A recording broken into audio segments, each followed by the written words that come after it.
Assalamualaikum warahmatullahi wabarakatuh. Perkenalkan, saya Lalu Adi Mispiandi adalah mahasiswa program studi Magister Administrasi Rumah Sakit Universitas Muhammadiyah Yogyakarta dengan nomor induk mahasiswa 20251030103. Pada kesempatan ini akan mempresentasikan analisis mengenai krisis ketersediaan obat dan permasalahan data kepesertaan jaminan kesehatan yang ditemukan dalam inspeksi mendadak Komisi 5 DPRA di RSUD Dr. Joinil Abidin Aceh.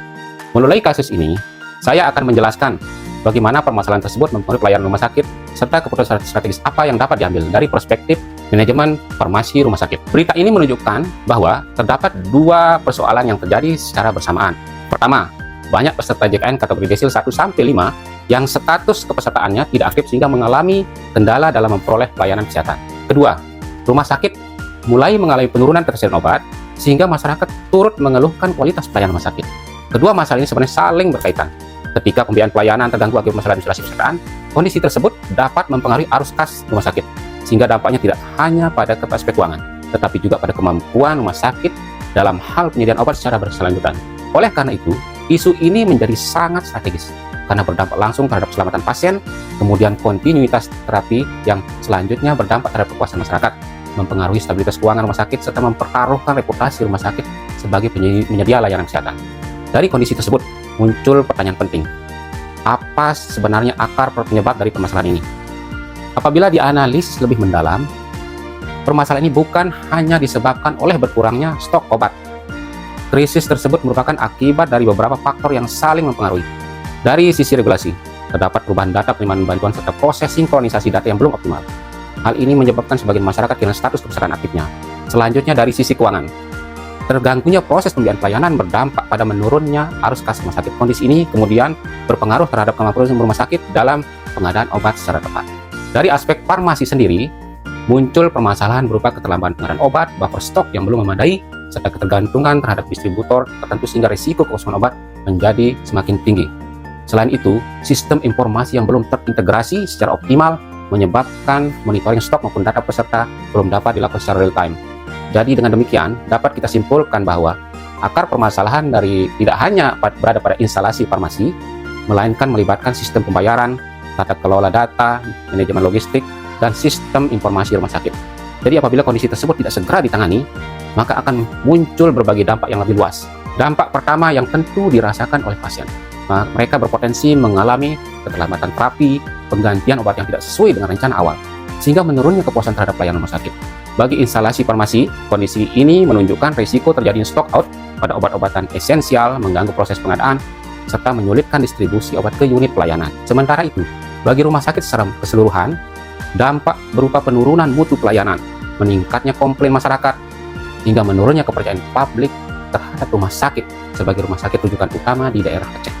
Oleh karena itu, dibutuhkan langkah strategis yang tidak hanya menyelesaikan masalah jangka pendek, tetapi juga memperkuat sistem manajemen rumah sakit dalam jangka panjang. Apabila saya berada pada posisi sebagai direktur ataupun pimpinan rumah sakit, terdapat 4 keputusan strategis yang akan saya putuskan. Pertama, membangun smart pharmacy inventory system. Jadi melalui sistem ini, seluruh stok dapat dipantau secara real time, dilengkapi dengan early warning system apabila stok mulai menurun, serta memprediksi kebutuhan obat berdasarkan data penggunaan sebelumnya.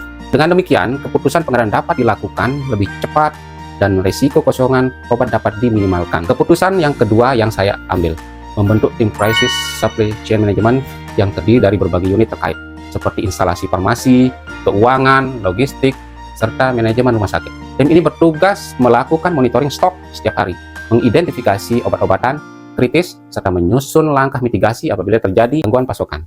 Keputusan yang ketiga adalah memperkuat pelayanan farmasi klinik atau clinical farmasi service melalui medication review, konseling pasien, dan penerapan penggunaan obat yang rasional. Rumah sakit dapat meningkatkan efisiensi penggunaan obat tanpa mengurangi mutu pelayanan kepada pasien. Selanjutnya, keputusan keempat yang saya akan ambil, mengintegrasikan data kepesertaan JKN dengan pelayanan yang lebih inklusif. Rumah sakit perlu menyediakan helpdesk verifikasi kepesertaan, memperkuat koordinasi dengan BPJS maupun Dinas Sosial, serta memberikan pendampingan kepada kelompok rentan seperti lansia, masyarakat miskin, penyandang disabilitas agar mereka tetap memperoleh akses pelayanan kesehatan. Keempat keputusan tersebut saling melengkapi karena tidak hanya berfokus pada penyediaan obat, tetapi juga memperbaiki sistem pelayanan secara menyeluruh. Menurut saya, Tantangan terbesar bagi seorang pimpinan rumah sakit adalah menjaga keseimbangan antara keterbatasan anggaran di satu sisi dengan kewajiban menyediakan pelayanan yang berkualitas. Dalam situasi seperti ini, pimpinan harus mampu mengambil keputusan yang cepat namun tetap berbasis data. Keselamatan pasien harus tetap menjadi prioritas utama. Sementara efisiensi dilakukan melalui penguatan tata kelola pengadaan, pengendalian persediaan, serta optimalisasi penggunaan obat secara rasional. Dengan demikian, keputusan yang diambil tidak hanya menyelesaikan masalah saat ini, tetapi juga memperkuat ketahanan sistem pelayanan rumah sakit di masa mendatang. Sebagai penutup, dapat disimpulkan bahwa krisis stok obat di Rumah Sakit Umum Daerah Dr. Zainal Abidin bukan semata-mata merupakan masalah logistik farmasi. Permasalahan ini dipengaruhi oleh keterkaitan antara sistem pembiayaan, pengelolaan data peserta JKN, manajemen rantai pasok, dan sistem informasi rumah sakit. Gangguan pada salah satu komponen tersebut akan berdampak langsung terhadap mutu pelayanan dan keselamatan pasien. Oleh karena itu, solusi yang dibutuhkan adalah pendekatan yang komprehensif melalui penerapan smart pharmacy inventory system, pembentukan krisis supply chain management, penguatan clinical pharmacy service, serta integrasi data JKN dengan pelayanan inklusif.